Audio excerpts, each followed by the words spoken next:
नमस्कार। दिन भर की बड़ी खबरों में आपका स्वागत है। मैं हूं आपके साथ मानसी। आज इस बुलेटिन में बात होगी चुनाव आयोग की तारीखों के ऐलान की, कांग्रेस के संविधान बचाओ मुहिम की, देखेंगे राहुल की फॉक्सकॉन के चेयरमैन से मुलाकात को, हरियाणा कांग्रेस के उम्मीदवारों के ऐलान को, जानेंगे महाराष्ट्र में एमवीए में सीएम फेस को लेकर बड़े ऐलान की, और बुलेटिन के आखिर में देखेंगे जाने माने कार्टूनिस्ट इरफान की किस खबर पर पड़ी तिरछी नजर। लेकिन दिन भर की तमाम बड़ी खबरों से पहले एक नजर आज की सुर्खियों पर। 15 अगस्त के कार्यक्रम में राहुल गांधी को पीछे की लाइन में सीट देने पर भड़के शरद पवार का, विपक्ष का नेता हो या संसद, पीएम नहीं करते किसी का सम्मान। शुरू हुई मनीष सिसोदिया की पदयात्रा, 17 महीने बाद जनता से किया सीधा संवाद, पहले 14 अगस्त से पदयात्रा शुरू करने का किया था ऐलान। बांग्लादेश के प्रधानमंत्री मोहम्मद यूनुस ने पीएम मोदी से की फोन पर बात, बांग्लादेश में हिंदुओं की सुरक्षा का दिया भरोसा। और तेजी के साथ बंद हुआ शेयर बाजार, 1330 अंकों की बढ़त के साथ 80,436 पर बंद हुआ सेंसेक्स, वहीं 397 अंकों की बढ़त के साथ 24,541 पर बंद हुआ निफ्टी। ये तो थी सुर्खियां। अब बात आज की सबसे बड़ी खबर की। शुक्रवार को चुनाव आयोग ने प्रेस कॉन्फ्रेंस कर विधानसभा चुनाव की तारीखों का ऐलान कर दिया। चुनाव आयुक्त राजीव कुमार ने जम्मू कश्मीर और हरियाणा की चुनाव तारीखों का ऐलान किया। वहीं अभी महाराष्ट्र और झारखंड को लेकर कोई ऐलान नहीं हुआ है। इसके साथ ही 46 विधानसभा सीटों के उपचुनाव का भी अभी ऐलान नहीं हुआ है। तो कब होंगे जम्मू कश्मीर और हरियाणा में चुनाव और कब तक आ जाएंगे इनके नतीजे, जानने के लिए देखिए ये रिपोर्ट। देश के 4 राज्यों में विधानसभा के चुनाव होने हैं, जिनमें से 2 राज्यों के चुनाव की तारीखों से शुक्रवार को पर्दा उठ गया। चुनाव आयोग ने प्रेस कॉन्फ्रेंस कर जम्मू कश्मीर और हरियाणा के विधानसभा चुनाव की तारीखों का ऐलान कर दिया है।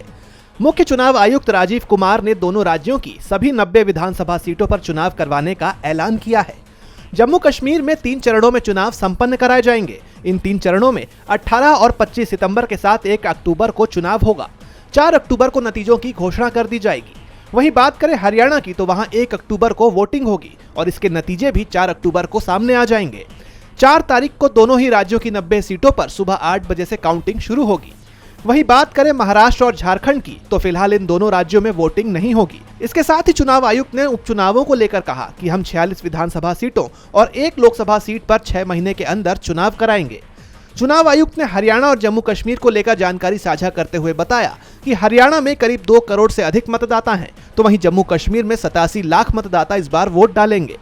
खास तौर पर उन्होंने जम्मू कश्मीर की जनता को लेकर कहा कि इस बार वहां की आवाम तस्वीर बदलना चाहती है, इसलिए उन्होंने बुलेट और बॉयकॉट की जगह बैलेट को चुनने का काम किया है। जम्मू कश्मीर और हरियाणा विधानसभा चुनाव के परिणाम घोषित होने के बाद महाराष्ट्र और झारखंड विधानसभा चुनाव का ऐलान किया जाएगा और उसी समय 40 विधानसभा सीटों पर उपचुनाव के साथ वायनाड लोकसभा सीट पर भी उपचुनाव होंगे। लोकसभा चुनाव की तरह इस बार विधानसभा चुनाव में भी संविधान बड़ा मुद्दा बनने वाला है और कांग्रेस ने तो इसकी तैयारी भी शुरू कर दी है। इसे लेकर आज एक बड़ा ऐलान भी पार्टी ने किया है। लोकसभा चुनाव में बीजेपी को संविधान के नाम पर बड़ा नुकसान झेलना पड़ा और इसके पीछे उसके ही लोग जिम्मेदार निकले। कांग्रेस और इंडिया गठबंधन ने इस मुद्दे को जमकर उठाया कि अगर बीजेपी को पूर्ण बहुमत मिला तो वो संविधान बदलने का काम करेगी। वहीं कांग्रेस एक बार फिर संविधान को बचाने की मुहिम लेकर मैदान में उतरी है। शुक्रवार को कांग्रेस ने संविधान रक्षक कैंपेन लॉन्च किया। ये कैंपेन 100 दिन तक चलेगा और 26 नवम्बर को इसका समापन होगा।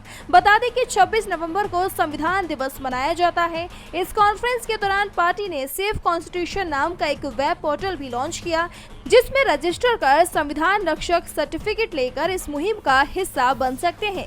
प्रेस कॉन्फ्रेंस में कांग्रेस सांसद अजय माकन ने बताया कि अब तक 3 लाख लोगों ने संविधान रक्षक के तौर पर अपना रजिस्ट्रेशन करवा लिया है। उन्होंने इस मुहिम को लेकर और जानकारी साझा करते हुए बताया कि पार्टी ने महाराष्ट्र, झारखंड और हरियाणा में इस मुहिम को लॉन्च कर दिया है और शुक्रवार को वो दिल्ली में लॉन्च कर रहे हैं। धीरे धीरे अगले 100 दिनों में इसे पूरे देश में लॉन्च किया जाएगा। वहीं दूर दराज और ग्रामीण क्षेत्र के लोगों को संविधान के प्रति जागरूक करने के लिए हर गांव में एक पुरुष और एक महिला संविधान रक्षक के तौर पर अपॉइंट किए जाएंगे।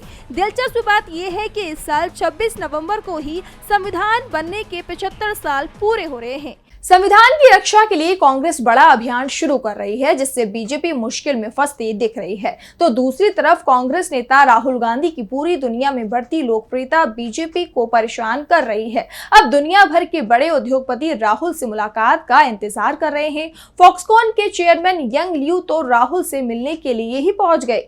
तो इस मुलाकात के क्या है मायने, देखिए इस रिपोर्ट में। होनहाई टेक्नोलॉजी ग्रुप फॉक्सकॉन के चेयरमैन यंग लियू ने विपक्ष के नेता राहुल गांधी से मुलाकात की। इस मुलाकात के दौरान राहुल ने उनसे भारत और विश्व में तकनीकी नवाचार के भविष्य पर चर्चा की। इसी के साथ नेता प्रतिपक्ष राहुल ने सोशल मीडिया प्लेटफॉर्म एक्स पर लिखा, आज मुझे फॉक्सकॉन के चेयरमैन यंग लियू से मिलकर खुशी हुई। भारत और दुनिया में तकनीकी नवाचार के भविष्य पर हमारी बातचीत दिलचस्प रही। सही समर्थन के साथ भारत का तकनीकी उद्योग एक महत्वपूर्ण छलांग के लिए तैयार हो सकता है। बता दें कि यंग लियू को इस साल जनवरी में पद्म भूषण से सम्मानित किया गया था। फॉक्सकॉन वैश्विक स्तर पर लगभग 70% आईफोन बनाती है। देश में स्थानीय विनिर्माण की दिशा में भारी निवेश कर रही है। इसके अलावा तमिलनाडु में फॉक्सकॉन की आईफोन फैक्ट्री 40,000 से अधिक लोगों को रोजगार देती है और उसने राज्य में एक नई इलेक्ट्रॉनिक्स घटक इकाई में 1,600 करोड़ रुपए का निवेश करने के लिए एक समझौते पर हस्ताक्षर भी किए हैं, जिससे 6,000 नौकरियां पैदा होंगी। वहीं फॉक्सकॉन चेयरमैन की राहुल गांधी से मुलाकात से एक बात साफ हो गई है कि पूरी दुनिया की नजर अब राहुल गांधी पर है। राहुल गांधी से फॉक्सकॉन के चेयरमैन की मुलाकात से साफ है कि दुनिया की नजरें राहुल गांधी पर हैं। तो दूसरी तरफ इस समय देश की नजर हरियाणा पर है, जहां 1 अक्टूबर को विधानसभा चुनाव की वोटिंग होनी है। कांग्रेस ने यहां उम्मीदवारों के नामों पर मंथन से पहले ही जो तैयारियां हैं वो शुरू कर दी थी। पार्टी से टिकट मांगने वालों में बीजेपी और जेजेपी के दिग्गज नेता भी शामिल हो गए हैं, जिससे साफ है कि राज्य में कांग्रेस के पक्ष में रुझान दिखाई दे रहे हैं। हरियाणा में कांग्रेस ने 90 विधानसभा सीटों पर चुनाव लड़ने के दावेदारों के बीच दूसरा सर्वे शुरू कर दिया है। कांग्रेस ने 10 अगस्त तक चुनाव के लिए आवेदन मांगे थे। इसमें 90 सीटों पर 2,556 दावेदार सामने आए हैं, यानी एक सीट पर 28 से अधिक दावेदार सामने आए हैं। कांग्रेस में टिकट के लिए आवेदन करने वालों में सबसे चौंकाने वाला नाम बीजेपी सांसद चौधरी धर्मवीर के भाई राजवीर लाला का है। राजवीर लाला बीजेपी के भिवानी महेंद्रगढ़ के सांसद चौधरी धर्मवीर का पूरा चुनाव प्रचार भी संभालते हैं। लेकिन हैरानी की बात यह है कि धर्मवीर के भाई ने किरण चौधरी के सामने तोशाम से कांग्रेस का टिकट मांगा है। इसी सीट पर बंसीलाल के पोते अनिरुद्ध ने भी टिकट के लिए आवेदन किया है। दूसरा चौंकाने वाला नाम शाहबाद के मौजूदा विधायक रामकरण काला का है। रामकरण काला जेजेपी के विधायक हैं। जेजेपी विधायक ने कांग्रेस की टिकट के लिए आवेदन किया है। वहीं जेजेपी के पूर्व प्रदेशाध्यक्ष निशान सिंह जो कांग्रेस में शामिल हो चुके हैं, उन्होंने टोहाना से कांग्रेस का टिकट मांगा है। सबसे बड़ी बात तो ये है कि इस बात की भी चर्चा चल रही है कि टोहाना से जेजेपी विधायक देवेंद्र बबली भी कांग्रेस से चुनाव लड़ने की तैयारी कर रहे हैं। भूपेंद्र सिंह हुड्डा की गढ़ी सांपला किलोई से महज एक आवेदन आया है। यहाँ से हुड्डा अकेले दावेदार हैं। इसके अलावा बीजेपी सरकार से समर्थन वापस लेने वाले निर्दलीय विधायक सोमवीर सांगवान ने चरखी दादरी से कांग्रेस का टिकट के लिए आवेदन किया है। कांग्रेस में टिकट के सबसे ज्यादा दावेदार उन सीटों पर हैं जहां 2019 में जेजेपी को जीत मिली थी, क्योंकि इस बार जेजेपी का वोट कांग्रेस के पाले में आता दिखाई दे रहा है, जिस कारण से जेजेपी के कब्जे वाली जुलाना में 86, बारड़ा में 60, शाहबाद में 56, गोहला में 45, उकलाना में 57, नरवाना में 44 और बरवाला में 55 लोगों ने कांग्रेस से टिकट मांगा है। इसके अलावा SC, SC और ST वर्ग के लिए आरक्षित सीटों पर भी ज्यादा दावेदार दिखाई दे रहे हैं। हरियाणा में वैसे भी कोई भी पार्टी लगातार 3 बार सरकार नहीं बना पाई है। ऐसे में बीजेपी चिंता में दिखाई दे रही है, तो दूसरी तरफ उसकी चिंता महाराष्ट्र को लेकर भी बढ़ती दिखाई दे रही है, क्योंकि एक तरफ बीजेपी के नेतृत्व वाले महायुति गठबंधन में फूट पड़ने की खबरें सामने आ रही हैं, तो महायुति मजबूत दिखाई दे रहा है। और अब उद्धव ठाकरे ने सीएम पद को लेकर भी बड़ा ऐलान कर दिया है। तो क्या कहा ठाकरे ने, देखिए इस रिपोर्ट में। महाराष्ट्र में विधानसभा चुनाव के लिए तैयारियों का दौर शुरू हो चुका है। राज्य में सत्ताधारी महायुति का मुकाबला महाविकास आघाड़ी से है। चुनाव को लेकर इस वक्त सबसे ज्यादा चर्चा सीट बंटवारे और सीएम फेस को लेकर हो रही है। महाराष्ट्र में शुक्रवार को एमबी की बड़ी बैठक हुई। इस दौरान शिवसेना प्रमुख उद्धव ठाकरे ने सीएम पद को लेकर कहा कि आज से हम लोग मिलकर आगे की लड़ाई की शुरुआत कर रहे हैं। इस लड़ाई में हमारी जीत तय है। सभी मुझसे पूछ रहे हैं कि सीएम पद का इस बार चेहरा कौन होगा। ये सवाल मुझसे बार बार प्रदेश के नेता पूछ रहे हैं। मैं कहता हूँ शरद पवार साहब और पृथ्वीराज जी, आप जिसे भी सीएम बनाएंगे मेरा समर्थन है। मेरी लड़ाई उन लोगों से है जिन्होंने गद्दारी की। इस चुनाव में हम गद्दारों को सबक सिखाएंगे। उद्धव के बयान से साफ है कि सीएम पद को लेकर एमवीए के घटक दलों में सहमति बनती दिखाई दे रही है। उद्धव ठाकरे ने बीजेपी को चुनौती देते हुए कहा कि हम चुनाव लड़ने के लिए तैयार हैं। तुम रहोगे या मैं रहूंगा, इस जिद से चुनावी लड़ाई लड़नी पड़ेगी। हम सबको ये शपथ लेना होगा कि हमें उम्मीदवारी मिले या ना मिले, बीजेपी को हराएंगे। उद्धव ठाकरे ने लोकसभा चुनाव का जिक्र करते हुए कहा कि जिस प्रकार लोकसभा चुनाव में हम लोगों ने मोदी सरकार का बुरा हाल किया, उससे बुरा हाल इस बार करेंगे। बीजेपी को बता देना है कि देश को भारत सरकार चाहिए, ना कि मोदी सरकार। उद्धव के इस बयान से विधानसभा चुनाव से पहले महायुति टेंशन में दिखाई दे रही है। महाराष्ट्र बीजेपी की चिंता बढ़ा रहा है तो दूसरी तरफ पश्चिम बंगाल की सीएम ममता बनर्जी भी मुश्किल में दिखाई दे रही हैं। आरजी कर मेडिकल कॉलेज में ट्रेनी महिला डॉक्टर के जान लेने के मामले में लोगों का गुस्सा लगातार बढ़ता ही जा रहा है। हाईकोर्ट ने तो राज्य सरकार पर कड़ी टिप्पणी तक कर दी है। तो क्या कहा हाईकोर्ट ने, देखिए इस रिपोर्ट में। पश्चिम बंगाल के कोलकाता में ट्रेनी महिला डॉक्टर के साथ हुए उत्पीड़न के केस में शुक्रवार को हाईकोर्ट में सुनवाई हुई। इस दौरान चीफ जस्टिस टीएस शिवगनम ने राज्य सरकार और पुलिस को फटकार लगाते हुए कहा, अस्पताल में तोड़फोड़ के लिए 7,000 की भीड़ आई थी, पुलिस क्या कर रही थी। इस पर पश्चिम बंगाल सरकार की तरफ से पेश हुए वकील ने कहा, हिंसा को काबू करने के लिए आंसू गैस के गोले दागे गए, 15 पुलिस वाले भी घायल हुए थे, डीएसपी भी घायल हुए, पुलिस की गाड़ियों में तोड़फोड़ की गई थी। इस पर चीफ जस्टिस ने सख्त टिप्पणी करते हुए कहा कि जब पुलिस अपने आप को नहीं बचा पा रही है तो डॉक्टर्स को कैसे बचाए, क्या अस्पताल को बंद कर दिया जाए। ऐसे मामलों पर 144 लगाई जा सकती थी। ये साफ तौर पर ये राज्य सरकार की नाकामी है। तो वहीं कोलकाता के आरजी कर अस्पताल में 14 अगस्त को ही हिंसा को लेकर कोर्ट ने कहा, क्या इस तोड़फोड़ को रोका जा सकता था? ये सवाल है, ये किसने किया, ये बाद में आता है। मुद्दा ये है कि अगर 14 तारीख को जो हुआ अगर वही दोहराया गया तो क्या होगा। अगर पुलिस खुद की सुरक्षा नहीं कर पा रही है, लोगों को नहीं रोक पाई, तो कानून व्यवस्था विफल हो गई है।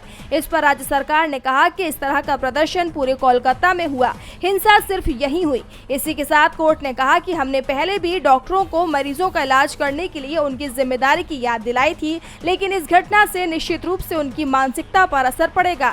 वहीं कोर्ट ने कहा, सीबीआई की जांच टीम भी जांच के संबंध में एक अंतरिम रिपोर्ट दाखिल करेगी, मामले में देरी ना करें। आप हलफनामा, रिपोर्ट, जवाब, फिर जवाब का जवाब मांगेंगे और तब तक मैं रिटायर हो जाऊंगा। कोर्ट में अब इस मामले की आपको बता दें कि अगली सुनवाई 21 अगस्त को होगी। अब मेडिकल कॉलेज के पूर्व प्रिंसिपल को भी सीबीआई ने हिरासत में ले लिया है। विपक्ष पूरे बंगाल में विरोध प्रदर्शन कर रहा है, जिसके बाद ममता को भी सड़क पर उतरना पड़ा है। सत्ताधारी टीएमसी दबाव में दिखाई दे रही है तो दूसरी तरफ दबाव में इस समय अमेरिका के पूर्व राष्ट्रपति डोनाल्ड ट्रंप भी दिखाई दे रहे हैं, क्योंकि जो भी सर्वे सामने आ रहे हैं उसमें अमेरिकी चुनाव में ट्रंप के हारने की भविष्यवाणी की जा रही है। देखिए ये रिपोर्ट। अमेरिका में राष्ट्रपति चुनाव 5 नवंबर को होंगे, जिसको लेकर सियासी दलों ने अपनी कमर कस ली है। अमेरिका में राष्ट्रपति चुनाव ने दिलचस्प मोड़ ले लिया है। अमेरिकी अखबार की तरफ से बड़ा दावा किया गया है, जिसने ट्रंप के होश उड़ा दिए हैं। दरअसल डेमोक्रेटिक पार्टी की तरफ से उम्मीदवार कमला हैरिस लगातार रिपब्लिकन उम्मीदवार डोनाल्ड ट्रंप पर बढ़त बनाती हुई दिखाई दे रही है। एक अमेरिकी अखबार की तरफ से दावा किया गया है कि अगर अमेरिका में आज चुनाव होते हैं तो कमला हैरिस की जीत की संभावना सबसे ज्यादा है। अमेरिकी अखबार ने अपने पोलिंग मॉडल के नतीजों के आधार पर कहा है कि राष्ट्रपति जो बाइडेन के चुनावी रेस से हटने वाले दिन के मुकाबले कमला हैरिस ने राष्ट्रीय स्तर पर समर्थन में 2% का इजाफा किया है और वो इस रेस में काफी आगे हैं। स्विंग स्टेट्स में भी 21 जून के बाद से हैरिस के समर्थन में 2.1% का इजाफा आया है और वो 7 में से 2 राज्यों में ट्रंप से आगे हैं। अगर आज चुनाव होते हैं तो कमला हैरिस के व्हाइट हाउस पहुंचने की सबसे ज्यादा संभावना है। कमला हैरिस ने विस्कॉन्सिन और पेंसिल्वेनिया में बढ़त हासिल कर ली है और मिशिगन में भी ट्रंप को जबरदस्त टक्कर दी है, जहां रिपब्लिकन उम्मीदवार की बढ़त अब सिर्फ 1% की रह गई है। कहा जा रहा है कि कमला हैरिस इलेक्टोरल कॉलेज में 270 वोट पाकर राष्ट्रपति पद के लिए बहुमत हासिल कर सकती हैं। इस रिपोर्ट ने ट्रंप की नींद उड़ा दी है। और बुलेटिन के आखिर में देखेंगे जाने माने कार्टूनिस्ट इरफान की किस खबर पर पड़ी तिरछी नजर।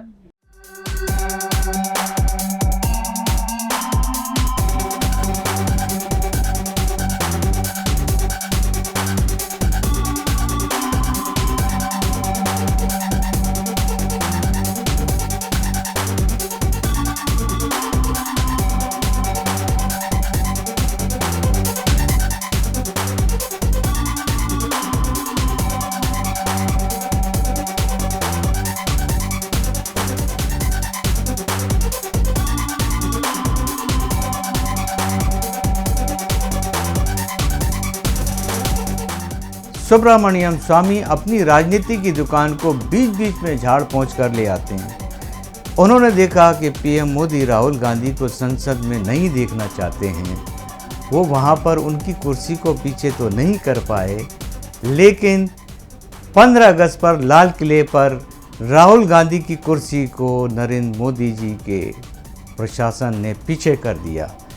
स्वामी ने देखा कि उन्हें ये सब करना पसंद है, तो स्वामी ने राहुल गांधी को संसद तो क्या देश से बाहर करने के लिए ही हाई कोर्ट में निवेदन कर दिया है कि उनको नागरिकता उनकी ख़त्म कर दी जाए। तो आखिर सुब्रमण्यम स्वामी को भी तो स्वामी भक्ति दिखाने के लिए कुछ करना होगा।